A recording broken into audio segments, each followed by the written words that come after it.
Want to make sure everyone is safe when they get ready to enjoy the 4th of July. They want you to enjoy it safely and responsibly. Joining us live now over Zoom is Captain Jeremy Burkett with the Alabama Law Enforcement Agency. You're normally here with us in studio, but you have a campaign going on right now to encourage driver safety, especially during this travel period. Tell us where you are and then tell us about that campaign. So I'm actually at Wind Creek State Park on Lake Martin in Tallapoosa County at the moment, and you're exactly right. We've got a campaign geared towards being safe on Alabama's roadways in conjunction with the waterways, especially if you're going to enjoy one of Alabama's beautiful rivers, lakes, or even be down at the Gulf Coast during this upcoming 4th of July. When it comes to deaths, alcohol is usually a main factor on our roadways and our waterways. Why do people need to drink responsibly, drive responsibly, and think before they get on or behind the wheel of a boat?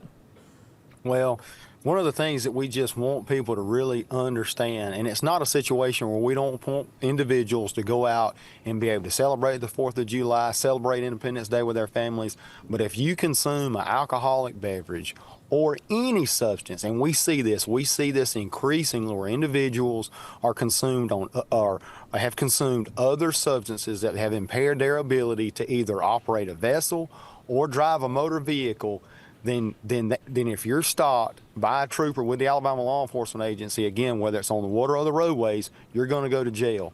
And that's not to ruin your 4th of July, but that's to keep you safe in conjunction with everybody else around you safe. We always like to emphasize, too, you say other substances. People usually think that means drinking, even smoking, but that also could mean taking cold medication.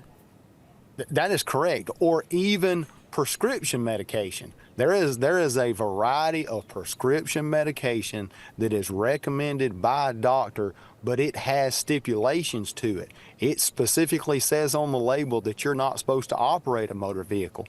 You're not supposed to operate anything.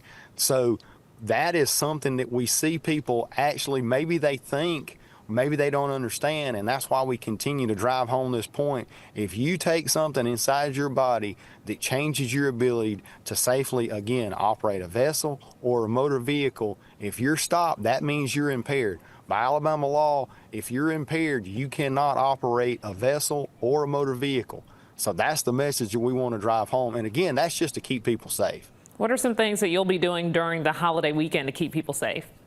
So one, all available resources, right? Again, regardless if it's the waterways or the highways, we're going to be out enforcing the laws. And a lot of times on the waterways, it's simple things. It's that personal flotation device, especially if the vessel is underway, people have to be sat down in the boat, but especially our children, right? Especially our children, 8 or younger, then it is required by law that they have to have that personal flotation device on at all times, irregardless if they're in the boat, they're in the water, they have to have it on. But if you're towing somebody, if you're on a skis, wakeboard, if you're on a tube, you're being pulled behind a vessel, you got to have that life jacket on. And that same thing applies to paddle boards, canoes, kayaks. Again, those are vessels that require a personal flotation device. Anything else you want people to know as we get closer to that holiday weekend? If you get in a vehicle, regardless if you're a driver or a passenger, buckle up. We can't say that enough. We've really seen some success this year as it relates to reducing lives lost on Alabama's waterways and highways.